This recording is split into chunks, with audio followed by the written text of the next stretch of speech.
see you. Good to be here. Brian, nice to meet you, sir.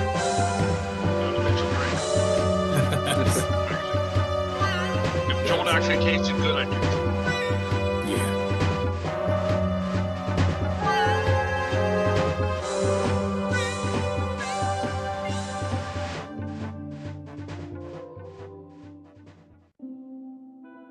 Like how you said that.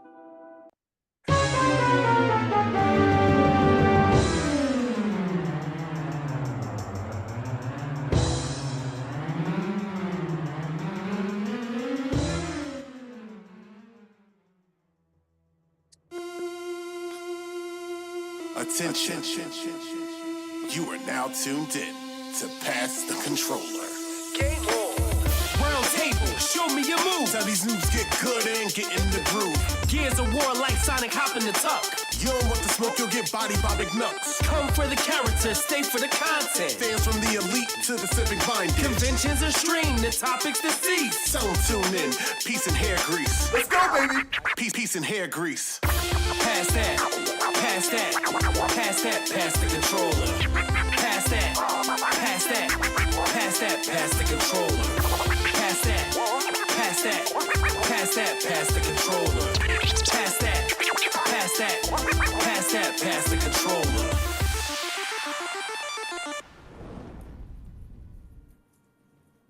What's up, PTC Nation? You know, man, it's a brand new episode of Pass the Control. That is right.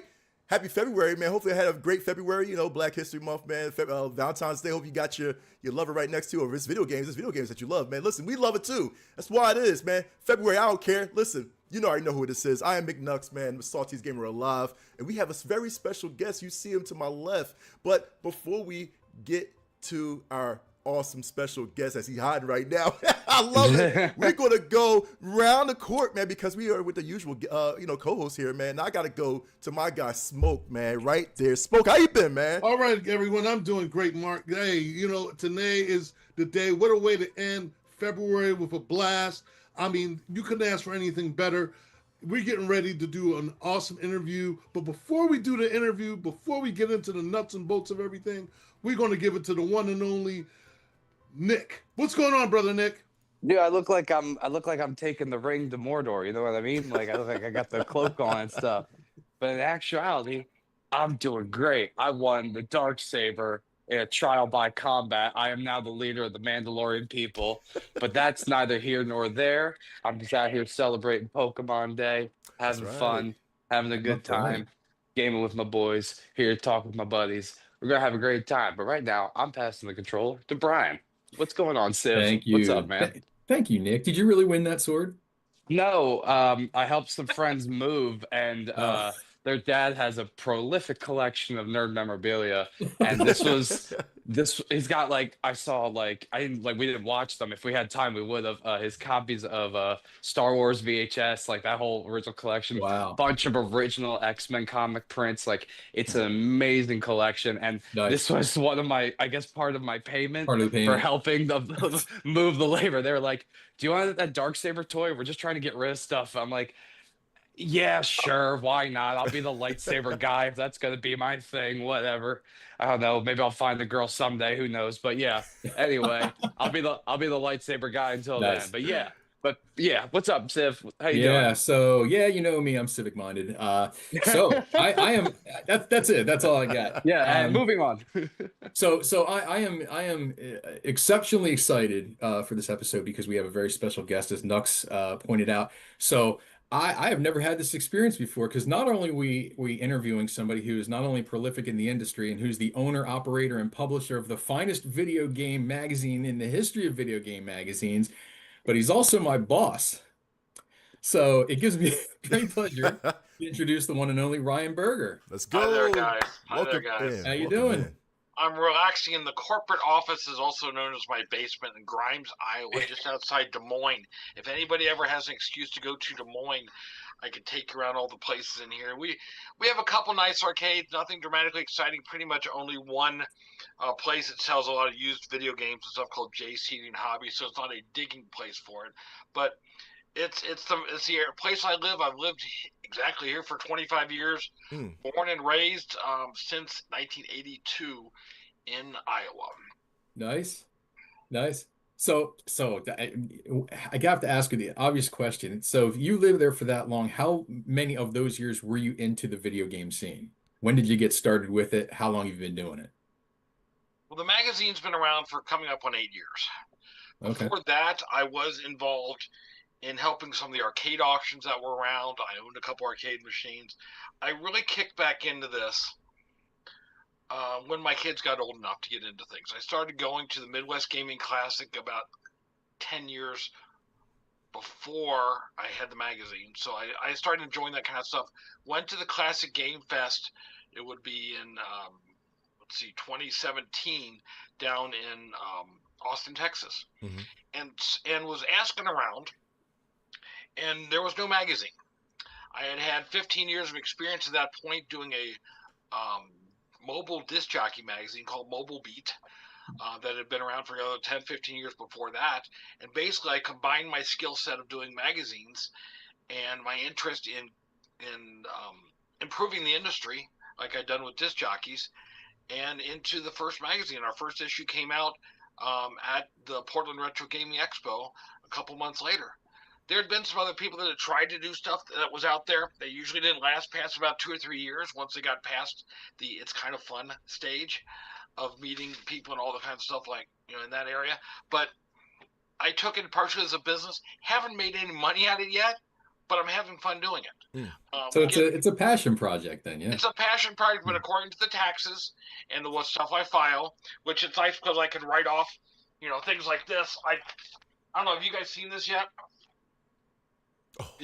Oh, C64 Ultra. Yes. Yeah. I wrote an article about that. Yes. I don't have one though, but I wrote about it. I'm able to buy stuff like this and call it a business write-off.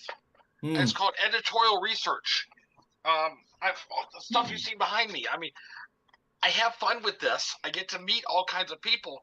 Like I was talking about with another one of my writers a bit ago.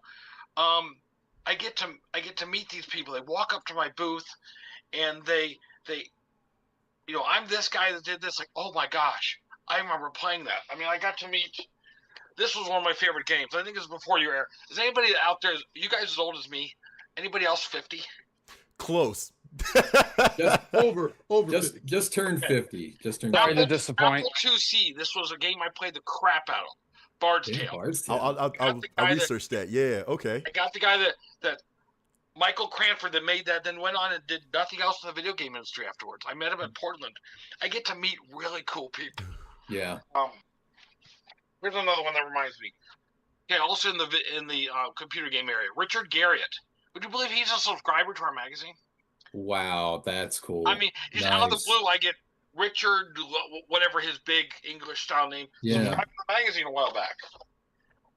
I get to have a lot of fun.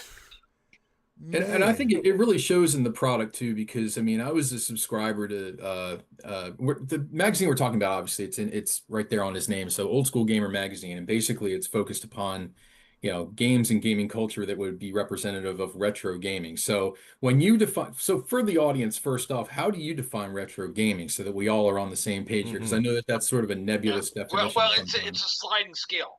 For the magazine, it's 20 years back. Okay. Yeah. So we're just now going to be covering the Xbox 360 soon. Got you. Wow. For everybody that's out there, the sweet spot for each person is obviously different. Yeah. For someone in their mid 50s, it's the Intellivision through the Super Nintendo. Like that's what it would be for me.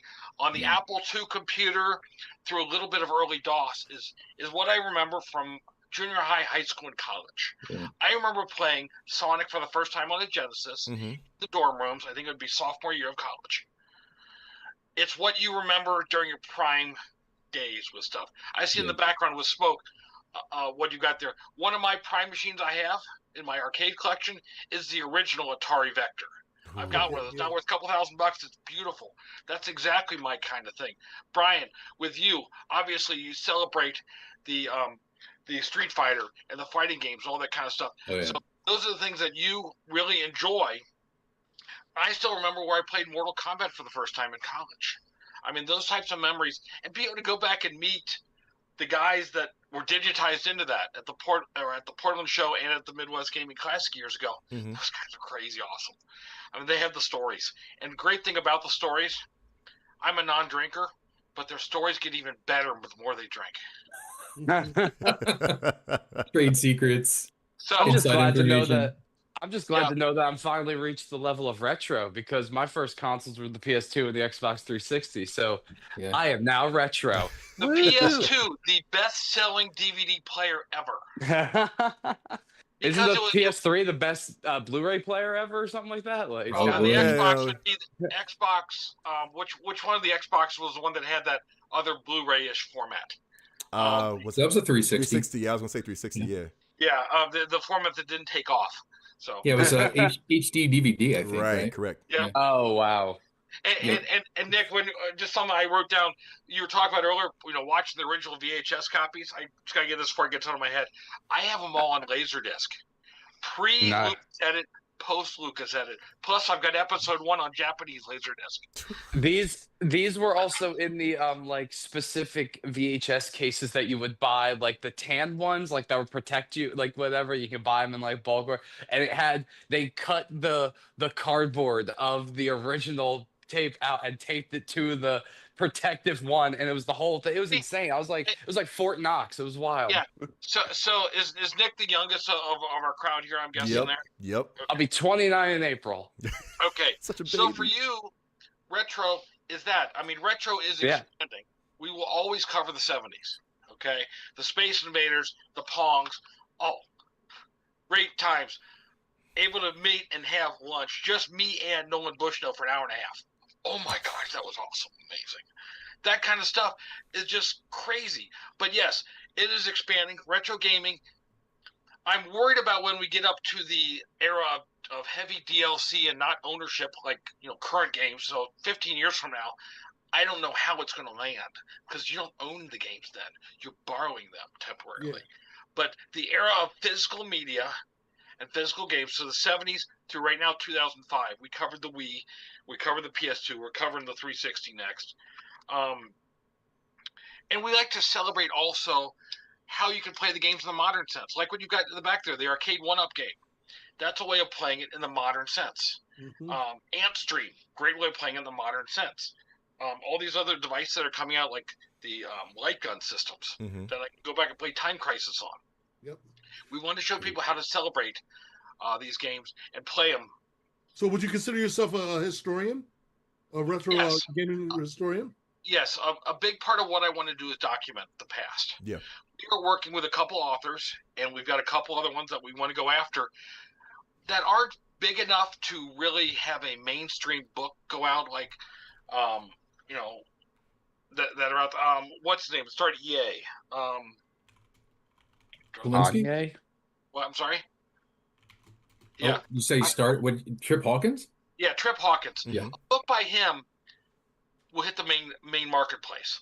But for every Trip Hawkins, there's 50 guys that have cool stories, like Brian Cullen of Rampage. Yes. He has some cool stories to tell. We're And going he's to a work nice guy. on putting out books, biographies, telling the deeper stories. Yeah. We also like to talk about other books that are out there that people put out and spread the word. We want to cover a little bit of everything in that area. But for instance, if you wanted to really get into Apple II gaming and Apple II computers, there's a magazine just for that. If you want to know the deep stories about Sega, my friend Ken Horowitz has written 4 or 5 books just on Sega stuff. We want to tease everybody. I've got someone writing a TRS-80. Nick, that's Radio Shack. Have you heard of Radio Shack? It's not Yes, when I was a boy, yes. I remember vaguely looking Radio at like Shack used to have Transformers computers 1. that took cartridges that you could go in there and put in BASIC 10, print Ryan is cool, 20, go to 10, type run, it would just scroll your name up on the screen accessibly. Okay? That's Radio Shack. But I've got someone that's written 6 pages on the first couple computers by Radio Shack, which for the Radio Shack fanatic, they already have all that in their head. Hmm. But for the rest of us that might have some interest, remember walking by Radio Shack, picking up our little battery club card and get our free 9-volt battery that you could get every couple weeks or whatever, and playing on their computers for a couple minutes. You remember those days? The days that Gateway 2000 had stores you could buy games at. Well, that's why, for example, that's why I like having my arcades, because when I have family or friends that come over that never knew about arcades, and I tell them, hey, I remember when this game came out and I was putting quarters, spending like $30 of playing Star Wars and everything else. So I got to ask you this question.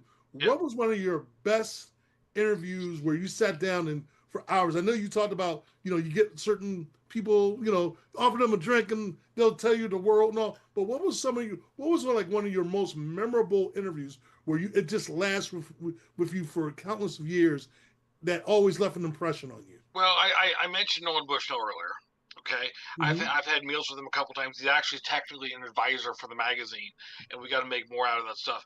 I'll tell you another person I love talking with is Eugene Jarvis, Robotron, Defender, and all that Midway stuff, and now runs Roth Reels. You walk in a modern arcade at the average movie theater, half the games in that place are done by Roth Reels. He has stayed heavily in the industry and is doing a great thing with it, and he's crazy smart, but he can also talk that the average person can understand it.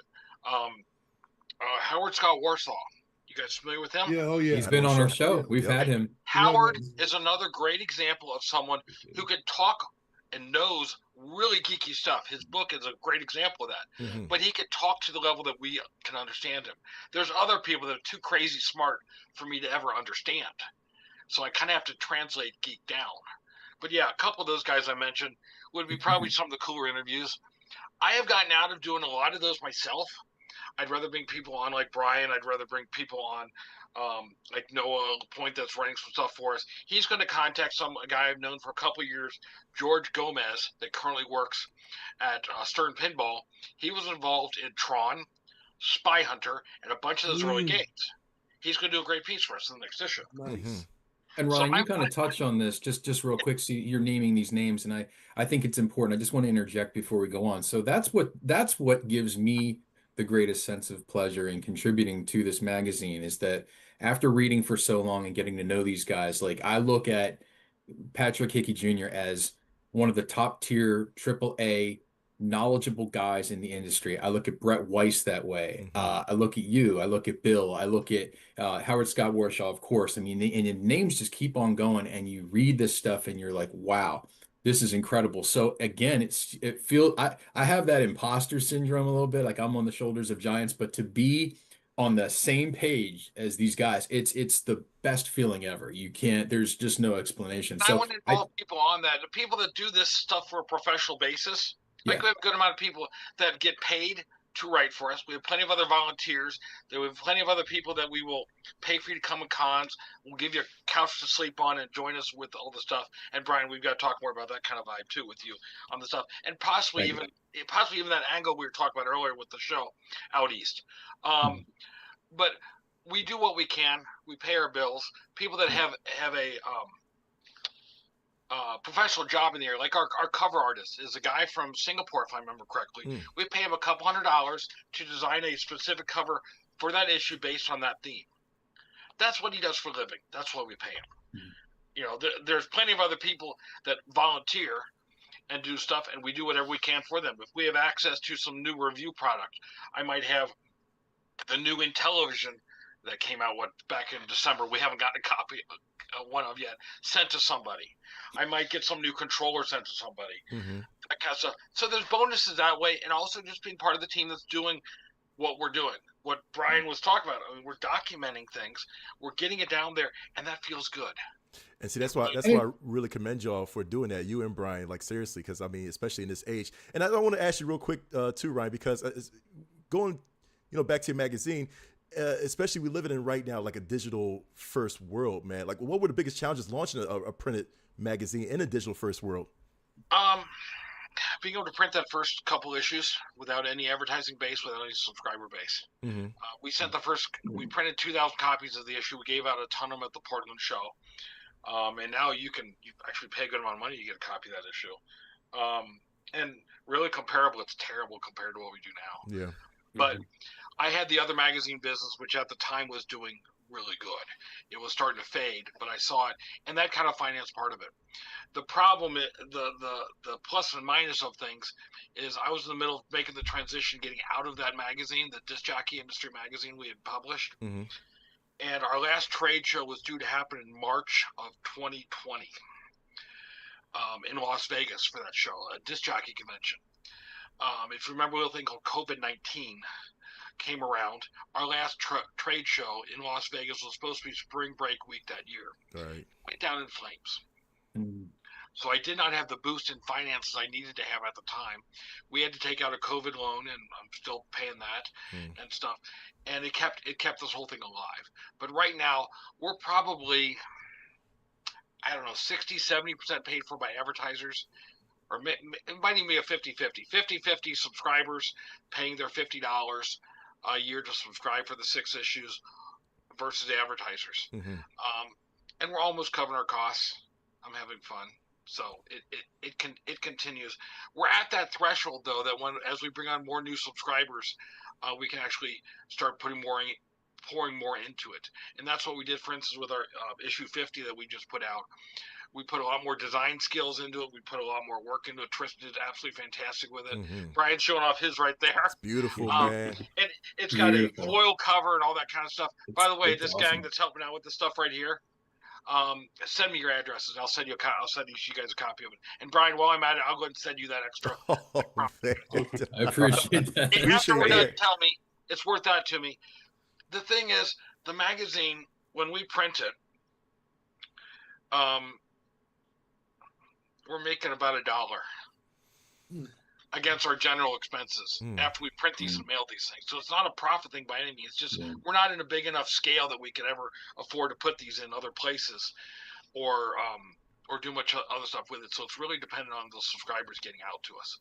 And I think it needs to be emphasized too. And I say this, I know that I'm a part of the team and everything, and I'm supposed to say this kind of thing, but it really drew me in very early on, was that the difference between this publication and a lot of other ones, either within our industry or even outside our industry, difference being is that the people that are writing this, it's extremely, not just as a passion project, they're serious about their craft, but they have an encyclopedic knowledge of this stuff.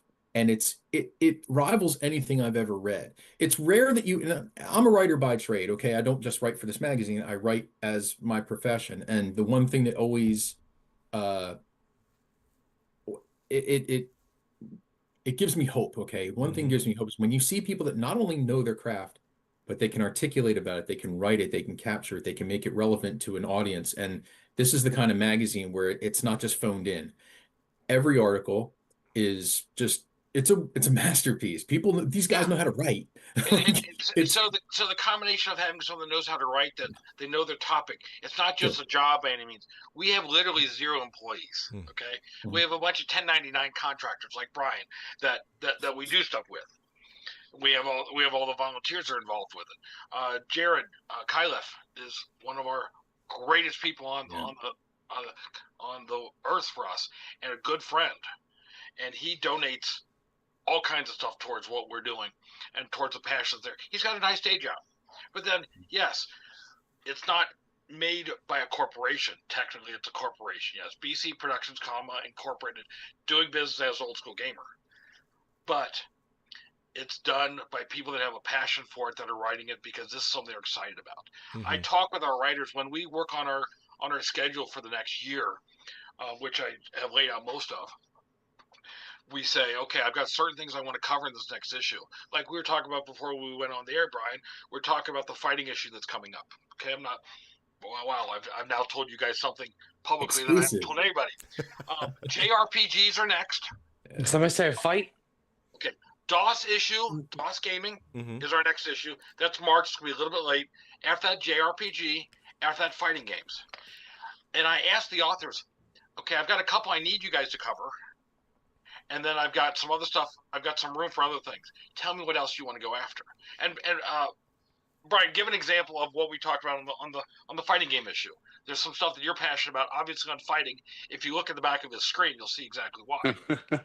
Yeah, I mean, it just fits. I mean, and there are certain people that are on the staff that you know that they have their niche genres of games or their platforms that they were super passionate about. Like, I mean, we have a guy who is going to be that encyclopedic source for like Tetris. And we have somebody else who is every time, like a Sierra game comes up or something like that, the clicking points, we have people that know that that's like their core competency. So for me, like I'm kind of all over the place, but I will tell you one thing, this is more truthful than anything else, is that when you have a subtle interest in something and you want to learn more, there's no greater way to learn more than to write about it because you're doing that due diligence to find all the interviews that were out there. Like I mean, one of the first issues that I was involved with, we did that one. It was for Broderbund, their games and everything, and they had created a peripheral for the NES called the U-Force, and I dove into that thing. I had to do it. I probably wrote the longest article ever about that peripheral. It's that hands-free thing that they had for the NES that worked on,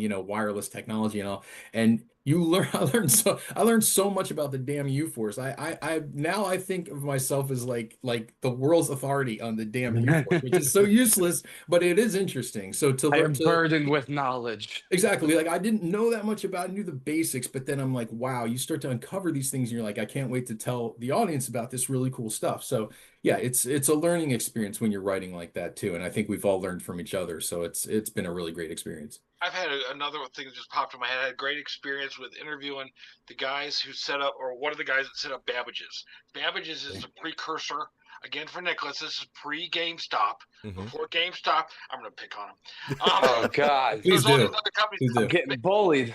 Babbage's was I gotta the defend myself. first. Yeah, Babbage's was the first that was out there, okay? It was started by two guys from Dallas-Fort Worth, opening up and selling stuff.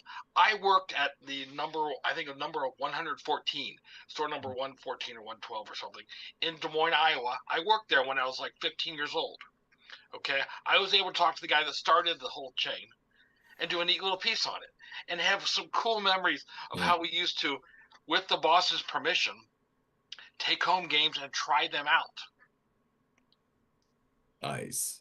And we Yeah, had they to don't have do them that back in anymore. time and For real. Lightly reshrunk- used. and re-shrunk wrapped and sold as new. And see, that was the floppy disk era for me. And you can just imagine how my friends enjoyed playing some of those games too. That is insane. But yes, being able to go back, I mean, it was a thrill for me. Ken Williams of Sierra fame calls me. He had been on my mailing list for a long time. He's working on a new VR version of Colossal Cave a couple years ago. This is King's Quest, all that kind of stuff, and wants to advertise with me. He wants to pay me money to advertise. It's like, okay, yeah, sure, let's do it. So you had mentioned earlier about the sliding scale that's associated with retro gaming and how when it comes up to being the point where like the PS3 era and forward, you're talking about DLC and you're talking about digital rights management and all that kind of stuff and who really owns what. And I think you maybe subconsciously maybe answered your own question, because I think when it comes to the ownership aspect of any kind of gaming, you always own your own experience with the game. So regardless of the payment process or whose really tangible rights these are, the one thing I think that all of us as gamers have together is, and it's the thing that binds us, I think, is that we all have a set experience that is unique to us, that it transcends the ownership aspect, and that I think is also the backbone of the magazine. How things are done to a degree when we get up to the era of, because we won't have ownership. Right. 20 years from now, the gamer cons are going to be a bunch of guys. I mean, what are they going to be? Sell each other from the modern stuff. There's nothing to physically sell. It's all going to be on VR chat or something too. Yeah, it's not even going to be in person. But Where yeah, do you think the industry's headed, Ryan? I mean, like all Yeah. things considered, I mean, we're looking at a lot of layoffs. We're looking at chip shortages. We're looking at digital media. We're looking at all these things. And by the way, I mean, now we live in a world where essentially I think there are only like 2 video game magazines left, ours and maybe Game Informer in a physical yeah, sense. and size wise, we're nothing to compare with that. There is Nintendo Force, which I think is still doing a really good job with stuff. And there's other mainstream stuff that hits it, but nothing else in the niche area. The only thing that's comparable to us is actually something I worked off of when building this is Retro Gamer in the UK.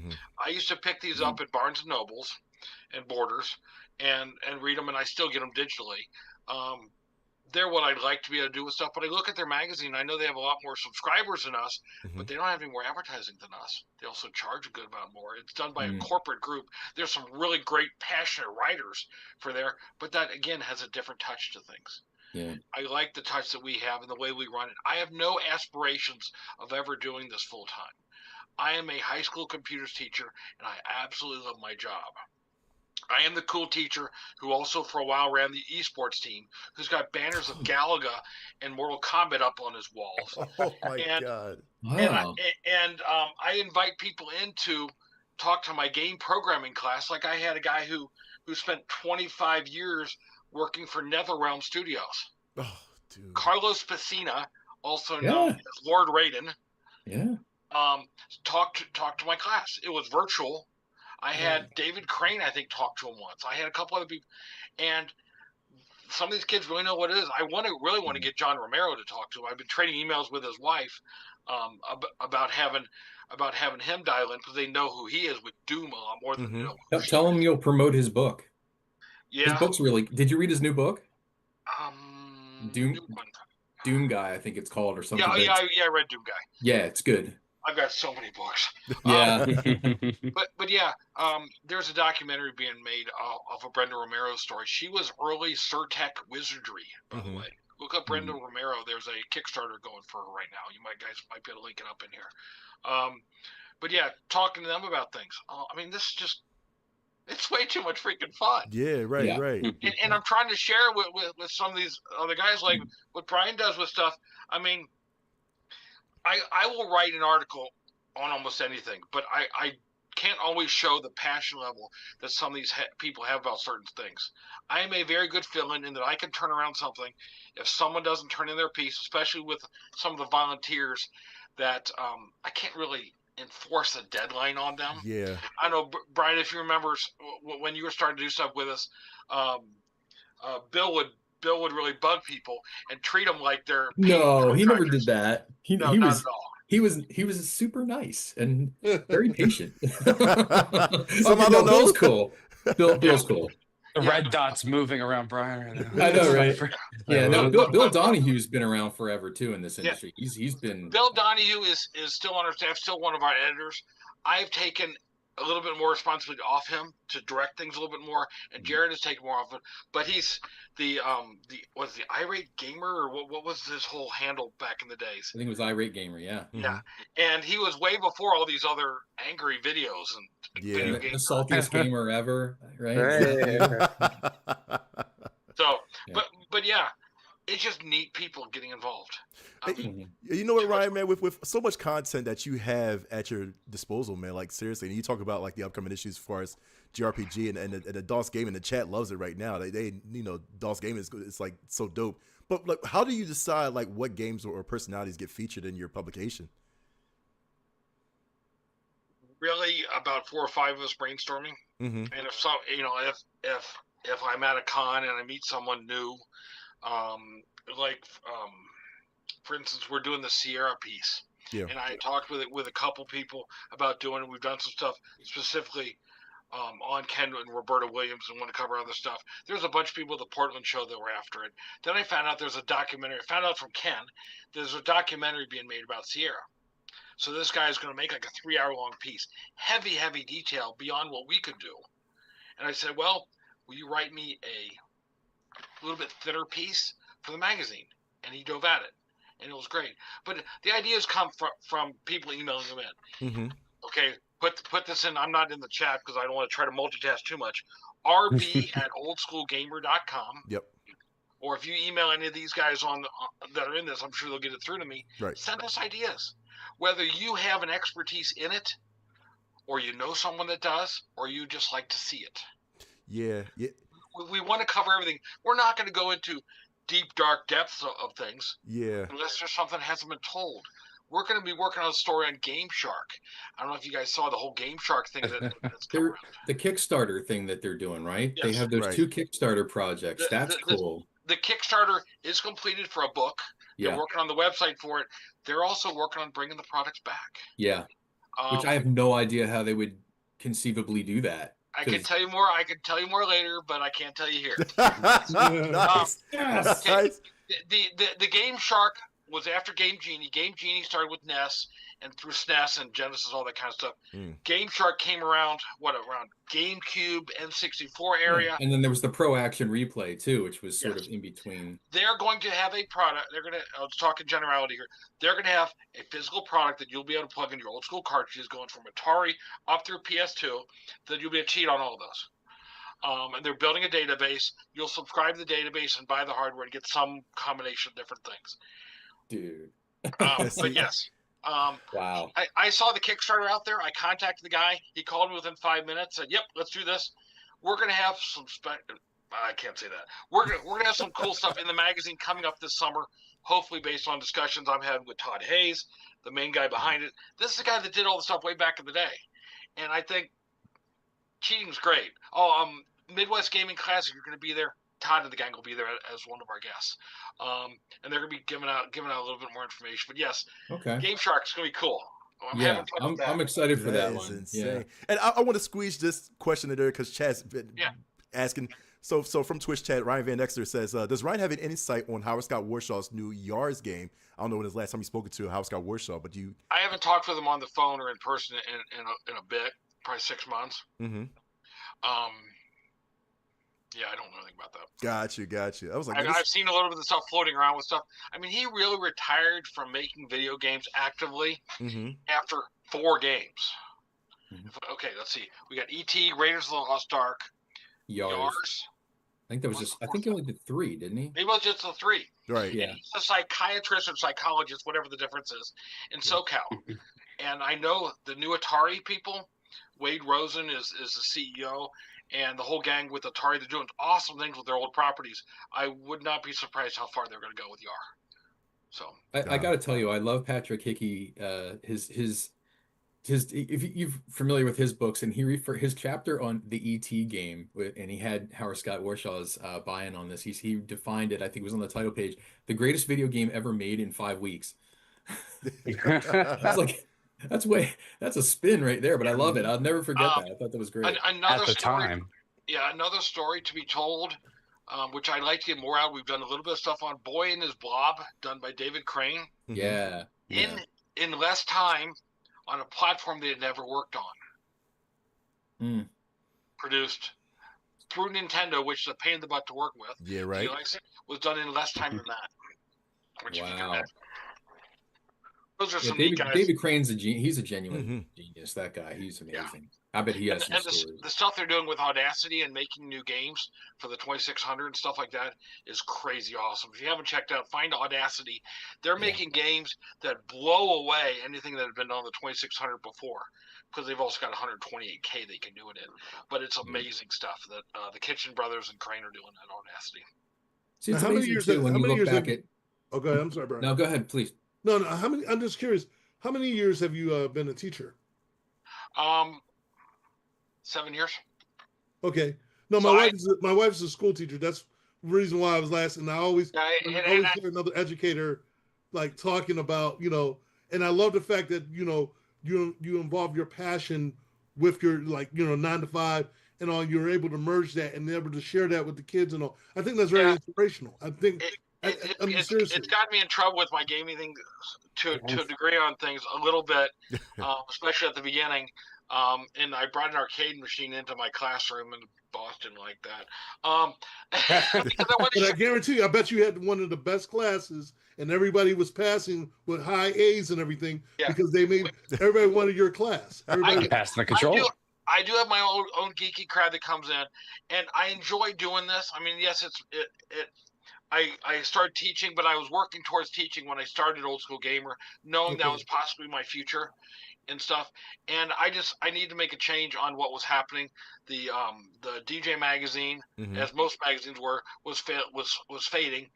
Facebook put a lot of me out of business because manufacturers of DJ gear could now reach directly instead of going through a magazine.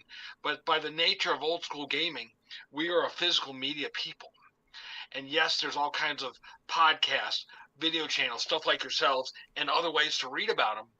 but Old School Gamer is doing it in the format that we used to do it. People say this is like my Nintendo Powers, my EGMs that used to show up, and that's what we're trying to do. I mean, yes, there's nothing revolutionary. You're going to see brand new news in Old School Gamer magazine. Mm-hmm. Okay. We're going to cover the new stuff, but it's not going to be a breaking story by any means. Arcade 1-Up releases whatever. Yeah, you're going to hear that a month and a half before on some blog or some channel like yourselves, Right. before you see it in our magazine. But we're going to hopefully get the interview with the guy that converted the game or something on stuff. We're going to get stuff that you're not going to see anywhere else. Plus, we're going to cover the stuff that you do see other places. And see, there's something intrinsically fun about getting a magazine in the mail, going home, opening it. Because I remember, when I was growing up, I couldn't afford every single video game, right?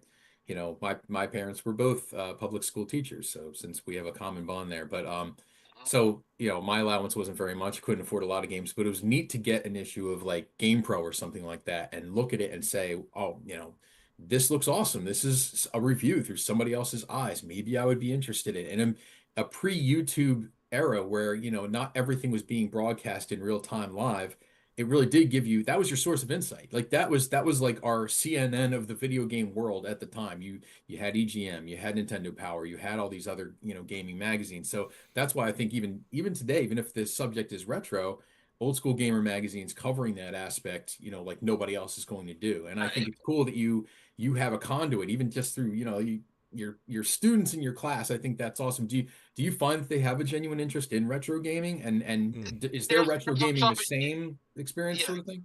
There's some stuff in some of the basics that are there. There's kids that get excited about some of the material, and when we're teaching stuff, we're showing with the basics. Like you guys probably wouldn't know of this, but it's called, what is MIT? Scratch. The Scratch coding system done by MIT. Okay, it's a drag and drop pieces together kind of coding system. I start one of my classes out with, and the first game we program with it is Pong. Okay.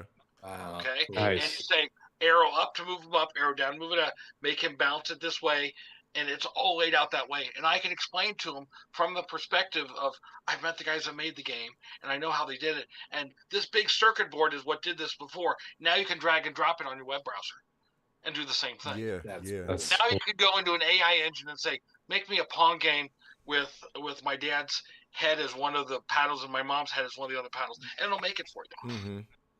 So, yeah, that's awesome. This is fun stuff. Sorry, I kind of get off on tangents. No, this is what we do. Okay, this is the That's format what of the AI show. Got it. That's what AI should be used for. That's what I love about the magazine and what you guys have been talking about. Like everything's been written by people, like and all that stuff. The only AI we use is I use Grammarly to clean up commas and corrections like that. That's the only AI we use in the magazine.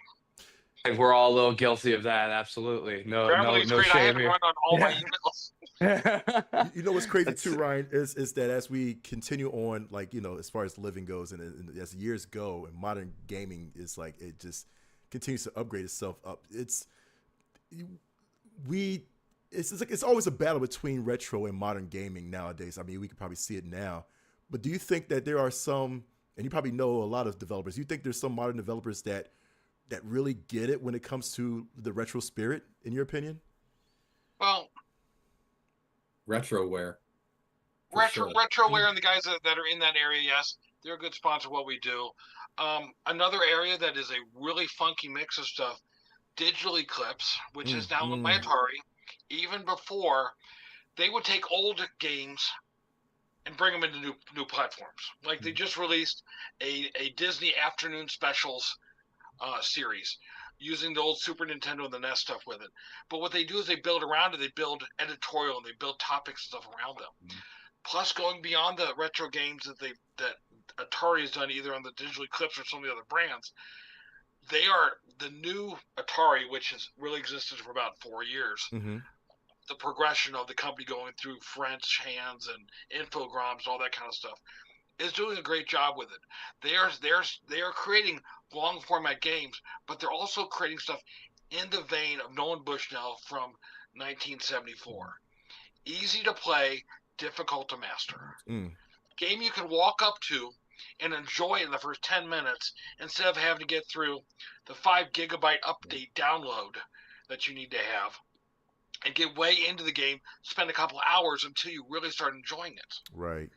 You can play a game from the beginning, get the mechanics down just right. Super Mario Brothers World 1-1. Every part of that level is perfectly done. That you learn every move type that you need to be able to do to play the rest of the game. Yep. All in the You're first playing a one. tutorial without it saying tutorial. Yes. Right. Right. And games on that level are doing great. So I'm really happy with what the Atari people have been doing. Retroware and the other people within the niche industries, the limited runs and those kinds of stuff. I know they've gotten themselves in trouble. Yeah. Yeah.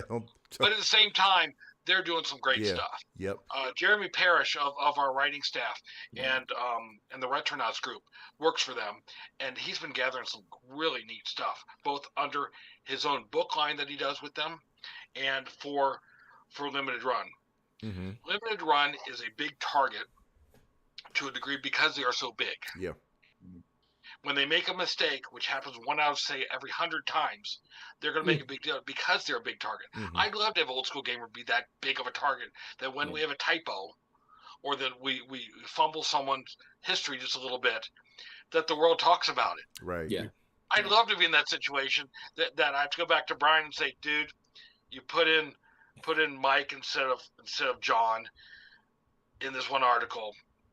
Darn it, we have to say something because it made the Google News feed. And Have we ever thousands had of people to? were talking about it. I love that situation. Yeah. Have we ever had to issue a retraction on something Yeah. or correction?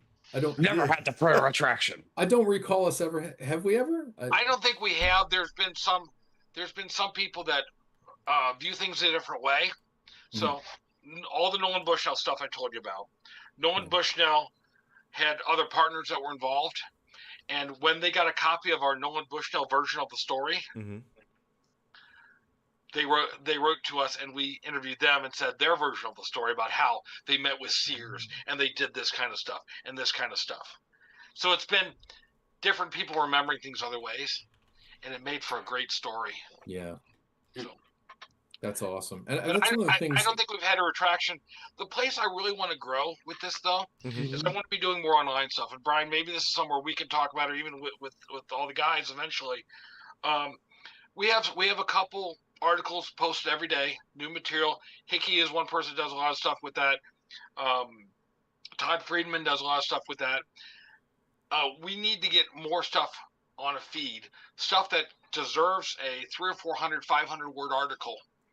It's a little bit more bite-sized Sure. on our website. Our site gets some nice traffic, but 80% of it is when every issue comes out.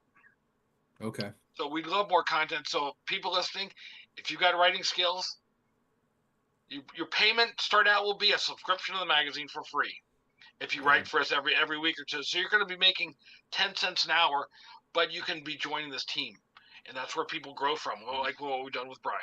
Yeah. It's I can speak for myself. I don't do this for the money. This is something that I've wanted to do my entire life. I mean, I got to the point, a little behind the scenes, Ryan. I don't even know if you know the story, how I really became involved. I mean, at one point, like I was obviously a subscriber, and then I started helping, Brett. I was contributing for projects with his books and things like this. And, Patrick Hickey's a friend, and he's been on our show. And I'm sitting there in the shadows like, oh man, that would be really cool. And then Brett and we co-wrote that Zelda article for, I think it was the 35th anniversary of Zelda. Okay. And co-wrote for Old School Gamer magazine, and it got received pretty well. And there was a part of me, I was like, okay, I just want to get a foot in the door, but I don't want to be the one to ask. It's kind of like, I was looking at like, it's like a vampire situation. You have to be invited without asking to be. And then finally Patrick was just like, and Brett were both like, why don't you just ask? And I'm like, all right, I'm just going to ask. So, and you've been very cool, and it's been a lot of fun working for you, and the magazine's great. I'm super proud of it. When people ask me what I do, I say I'm a writer, and then I explain what I do, and and they say, what do you do for fun? And I say, also a writer. So I write about video games. I get to play them, and then I got to talk about it. Yeah, it really is a dream opportunity for me, and I can't thank you enough for it. It's really been a blast. So again, thanks so much. Are we gonna do the live unboxing, unwrapping? Let's talk about this issue. Yes. Okay. Yeah, Please. Let's. This is a good way to go through things. Here we go. We have for the last 8 years been slowly building up to this issue. 8 times 6 issues per year, 48. So 2 issues past that, which means it's the January issue. Yep. What we wanted to do with this issue to celebrate 50 is the 50 most influential games in the opinion of our writers. Okay, so we ended up with 70 games that we wanted to write about. So we went ahead and picked 50 of them that had the best spread, and it's in this issue. The March issue, which Tristan is now in layout mode on, is going to cover DOS games and also cover a bunch of the other ones that got kind of bumped. Which, Brian, you had a couple of them in both of them. Okay. What he's talking about is we did a really cool cover, and I have individual cut sheets of the cover. I don't know how much you can see, but it's got a shiny, foily kind of cover on it. Man. I've been told it doesn't take fingerprints very well, but there, I got a bunch of those. So Brian's going to open up his issue, where I'm going to send him another one to put in his permanent archive. I have 2 copies of every issue since we've done them. Brian, I want you to kind of flip through it, hold it up to the screen a little bit. Yeah. Your background generator might cause a little bit of trouble with it, but hold it in front of you and just show people some of the stuff. We have subscribers to our magazine that get 2 copies of every issue just for this purpose. Oh, Vectrex, it's on the back cover of that. Yep. Nice. Oh, there you go. Yeah. Have you got Vectrex to come in and visit you guys yet? Not yet, but funny story. So, I'll work on Smoke, that for you can talk about this part real quick. You had one, right? Yes, I owned it. Oh my God, Star Trek was one of my favorite games on there. Oh yeah. The motion picture. Oh my God, we're talking about back in the early '80s. I had a friend of mine that basically he had an extra one, and Vectrex was like it wasn't expensive, but it was like having a little mini arcade. Oh, now it's like forget about it. But $700. oh my God, Forget about it. like having that, and then you putting your different screens on. I had that was the one that, like, for me, that was like having that Star Trek game, because I was a big Star Trek fan. Having that was like, oh my God, just putting that on there, playing the closest thing to arcade. You couldn't ask for anything better. I'm telling you. I can see by your love it. Tron wasn't a vector game, but it's done in the Oh, style. Tron. Oh my God. Well, like I said, I grew up not grew up in the arcade, but arcade every weekend, going out and spending tons and tons of quarters. We're talking about Dragon's Lairs. You mentioned Spy Hunter, Star Wars, Tron. I mean, I'm only just like, and we're talking about like early arcade games when you had racing games that just had a screen and you had the car and you just turned it and it was a screen and you crashed and all. I'm like I said again, I'm in my mid 50s, so again, I've been around when the Pong days you had, and again, it's surreal. And I wanted to ask you that: how does it feel now that the arcade games we grew up on, and I know you and I are in the same age bracket, arcade games we grew up on that we saw in the arcades, now we have it at home and they're arcade perfect. I mean, you couldn't ask for anything better. How does that make you feel? Like we're at that level now where we I have love it. technology. And being able to show people this stuff is absolutely fantastic, Mhm. and be able to show why we enjoy those games. I've got a dozen, actually, I'm probably up to about 15 arcade games in my house and in my garage that are all in this area too. So, I mean, it was funny when Ed Boon put out the whole Mortal Kombat special celebration edition and everything else, and I know Ed and stuff, so like I haven't seen him in a while, but like I said, to be able to have all those games, and I'm like, man, I remember, like you talked about, I remember when I was in there, and I remember my brother took me in there, and we were playing it, and they were trying to ban, games like that. Oh, it's so violent. Now it's like, ain't nothing So comparable. But Yeah. okay. So we went on Vectrex. We got off there. I want to get the Vectrex. There's a Vectrex mini coming out. French gentleman I contacted right when the Kickstarter kicked up. He was worried about it not being able to make $150,000 on it. He sold $1 million worth of sales on it, I believe. and we were part of that team that did it. And that's what we were showing on the back of the screen there. So he opened his magazine. Oh, there's a QR got it code there. there, The too. Vectrex. I'm going to go to a screen share if that's okay with you guys. Good thing. Okay. And I could show you some of the insides of things. So, Brian, if you want to tell me why don't you take a look through it? Tell me any certain pages you want me to definitely push on for you. Yeah, so I think the most important, maybe we do the table of contents, one of those like page 8 or 8. I'm sorry, 6 or 7, because so Six- people that six, understand 6'7"? Oh, sorry. 6, yeah, I know, right? I No, won't Ryan, go don't into do that. that. I'm Don't the young do that. guy. I'll do it. I've never done this before, but I I'm walked the right young into one, that. so I'll take the bullet. It's okay. Oh, So I Lord. think what And we're people done. need to understand about the purpose of this issue is this isn't a countdown of like the 50 greatest games of all time, although some of these games are, Yeah. definitively awesome games. But I think we're doing the most important games, the most influential. So these are games that existed that really, ingrained themselves in the DNA of the gaming industry. So when you take a look at here, you can see we have, I want to Adventure guess. on the 20 and the 2600. We have Zork, Gradius, Bubble Bobble, Resident Evil, GoldenEye. Are you guys showing my screen? I am showing your screen. Yep. So Okay. chat Yeah. sees that too. Here's the table of contents. There we go. There you go. Yeah. So look at some of these games. I mean, and yes, a lot of them were very great, but I think that even more importantly now they are synonymous with, what makes those genre of games work today, how they're revered, how many times maybe they've been remade and remastered, and games that spawned from them, and games that became, I guess classics based on that kind of design. So you have side-scrolling shooters, you have fighting games, you have simulations, you have all this kind of stuff.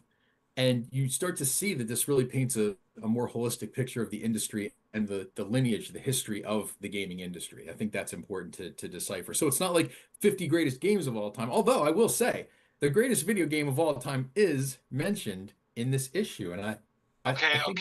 What do you call the greatest game of all time? We talked about it in last in Wait the a previous minute. episode. I'm gonna find the page for you. I felt that this particular article was extremely well written. Yeah. Oh, he wrote it himself, didn't he? For page 42, I believe it is. Page 42. 42. It doesn't work as well as the other one. Yeah, All right, yeah. anyway. I remember my high school teacher. That 6'7". I can't. Yeah. I'm also in charge of the yearbook for our school, so I'm gonna write a whole article on 6'7". So they're gonna have to see this crap. We'll take the blame. It's fine. There you go. Right there. Mega Yep, of course. I Man, was gonna say Mr. Tetris. Yep, Upper- 100%. There we go. This guy goes on to call Tetris the greatest video game of all time. Does anyone disagree? No. Does anyone want me to not be their friend anymore? No, I'm No, kidding. Conrad, no. It's up there because it broke through, got the average people playing games. Yeah. The average person would buy a Game Boy.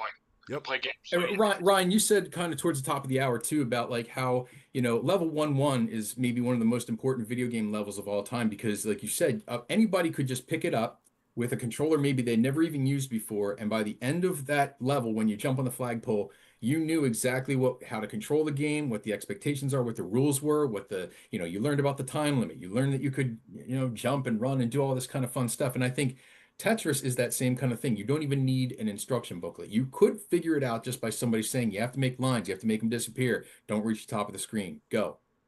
And it's again, Bushnell's rule.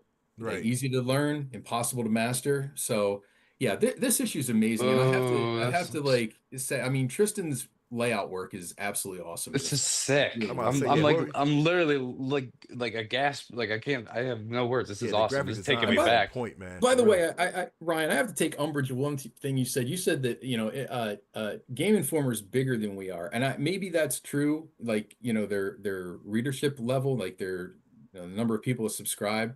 But I would say that content-wise, and I love Game Informer, I've said it before, but I think the content-wise, we're not lacking. We are at least as decent as they are, if not better. This is not a pamphlet, people. This issue, I think, was 84 pages or something. Nice. So We average up in the mid 70s. yeah. And I want to get it up a little bit higher. We started out at I think 48 pages back when Wii the Sports. Sports came out. Yeah, right. I right. played Wii Sports on February 1st for my sister's birthday. She was like, I want to play the Wii. I'm turning 25. I want to play the Wii and play Wii Sports with my family. I set it up for us, and it was just as painful as I remembered it being. With the family, it gets heated, Here's how we bump stuff to the next issue. We gave a little bit of a vibe on a couple of pieces, like Double Dragon, Duck Hunt.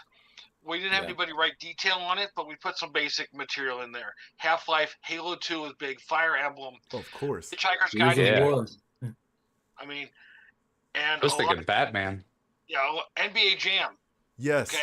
Not Yep. doing a detailed piece on it, but we want to say Mario Kart, Secret of Monkey Island, Prince of Persia, and there's our next issue. Actually, that's what it looks like. So I mean, we wanted to cover stuff. I do plan on, and we've already talked about this. Our 100th issue will be a repeat of this, not the same articles. We'll have a different person write about some of the same games because different people have their own stories about these Right. things. And by the 100th issue, you have to think that the PS4 would be considered retro. If Yeah, we're- I don't know about that. Seriously, no? Yeah, I'll write about It Spider-Man. will be considered retro, but and we'll expand it. Let me get back to that table of contents. You'll see we covered the 70s, 80s, and the 90s really well. Hmm. As per my rule of 20 years back, the only thing, is Grand Theft Auto 3, World of Warcraft, and Wii Sports.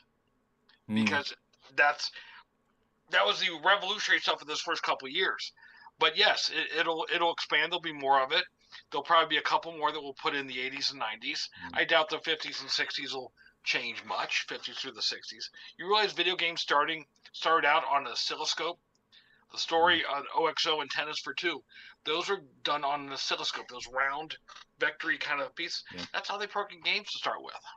Wait, so Ryan, help me out with this because I always vacillate between definitions. But what do you consider to be the very first video game? Is it OXO, or is it Tennis for Two?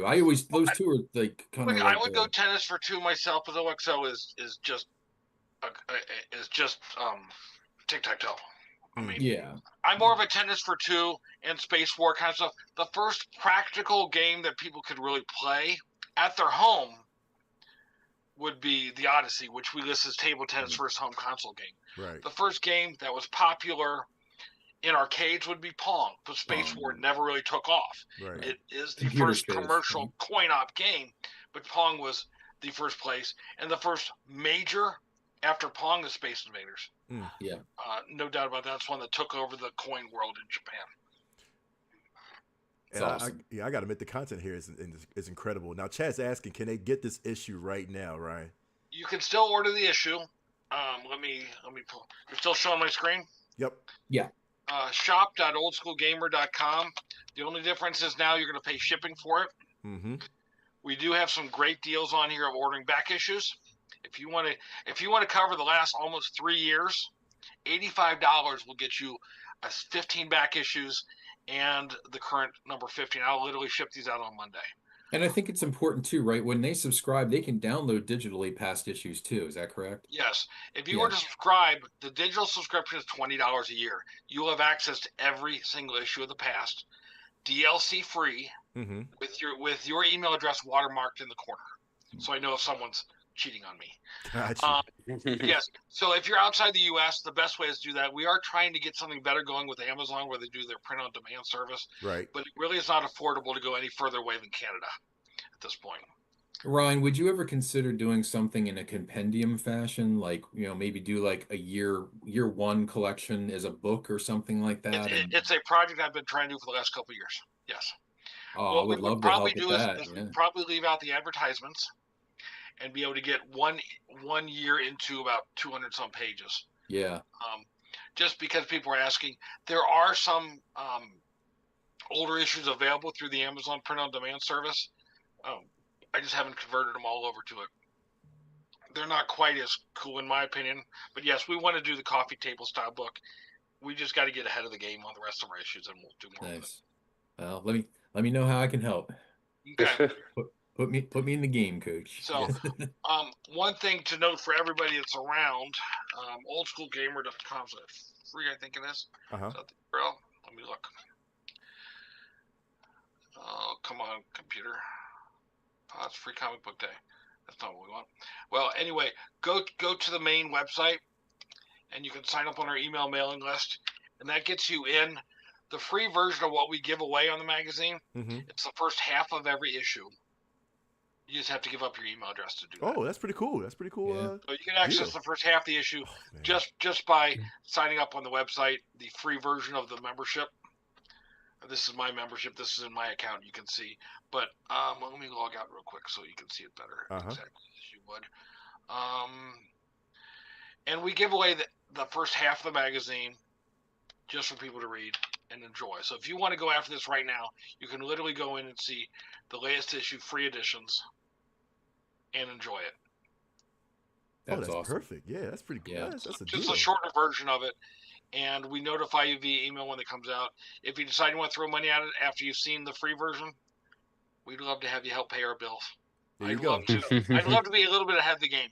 Yeah, possible. you sign up for the membership, you get 25 of the greatest games instead of the 50. so yeah, Yeah. listen, go for that. Yeah, let's see. So if I click into the free version, let's see how far did we go. Let me look at it. Available as free edition, flip up book. That's a great incentive, though. I like that. That's pretty Yeah. actually awesome. Yeah. Oh, appetizer. Right? Yeah, exactly. So yeah. I think we're all pretty proud of what we do there. I mean, I've seen some really cool stuff. Just there we go. See, there's my Bonk article in that issue there, the Mhm. mascot issue. That one was fun. But you can see everybody just gets super hyped about creating these articles and everything, and there's a real sense of community there when we put these things out. So, and I know with this one, everybody was particularly excited. I think when the first image of the cover came out, everybody on Facebook was crazy. I'm like, wow, that is really very cool looking. That's like a tattoo worthy graphic there. We just really loved it. So Right, it's really right. cool. Venom. There's U-Force. Hey, there we go. There's the U-Force article. Karateka, which was a broader blend. Modern day retro. Yeah. There he one. is. There's our guy. Yeah. There's the man. That's a great book.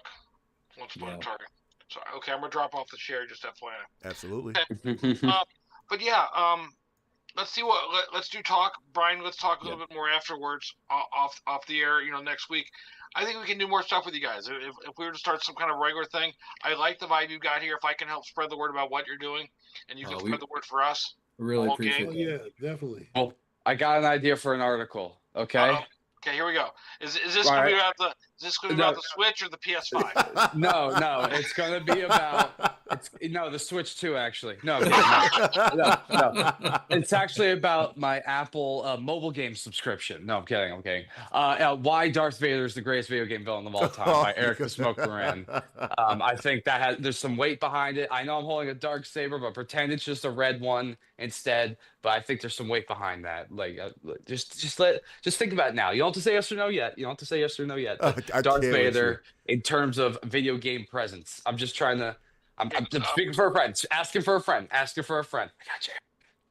I can't with you, Inside. man. Moving on. Now, before we let you go, Ryan, because this was awesome, yo. We want to play something with you, man. This is like a lightning round, really.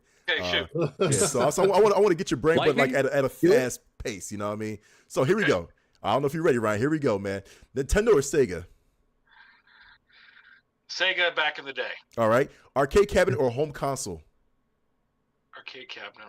All right. Save states, is that a blessing or cheating? It's a blessing because you can see parts of the games that you wouldn't have seen otherwise, but truly you shouldn't play that way all the time. Bet. Favorite boss battle of all time? That's a good question. Yeah, right. Wow. Hold up a minute. I'm thinking about my life right now.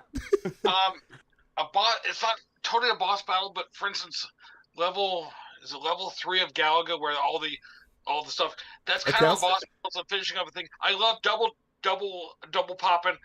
I'm good at it. All right. Most underrated console? In television. All right. Game that deserve a sequel but never got one?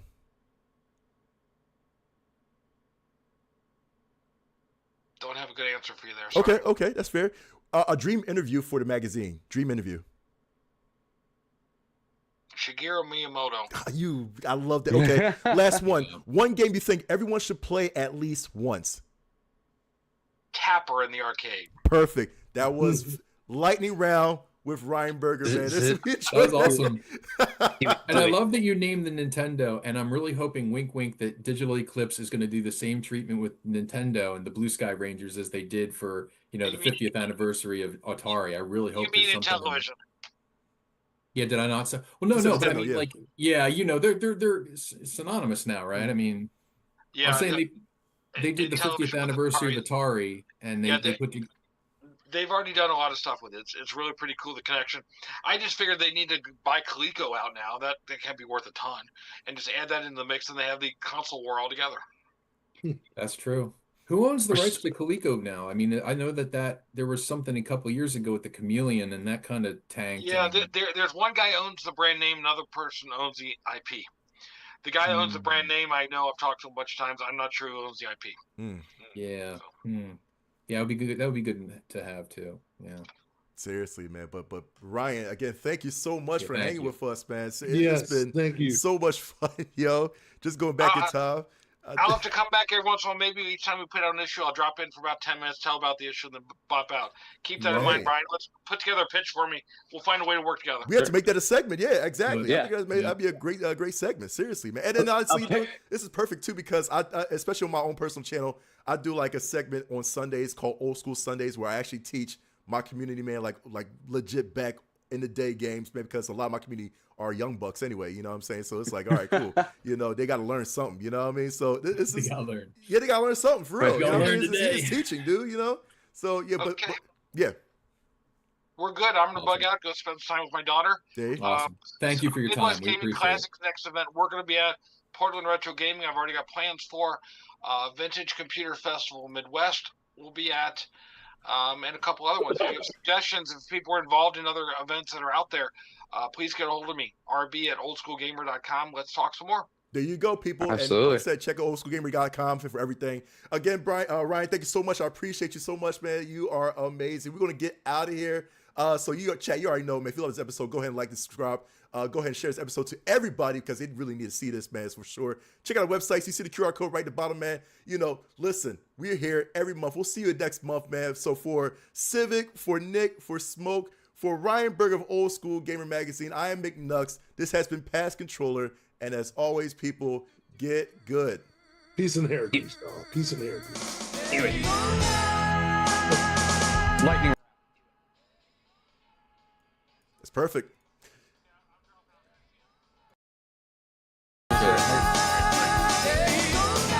Hey, gentlemen. Hey, gentlemen. Absolutely.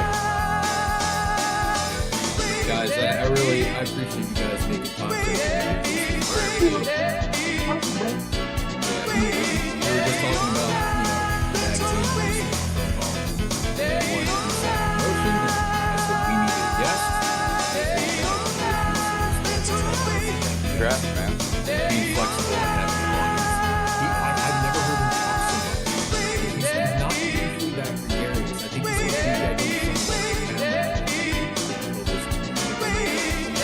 of the guys Yeah. So, do you want to tell everybody about your idea? I want to wait until we lock it in. As far as we're talking about the thing I already followed up on.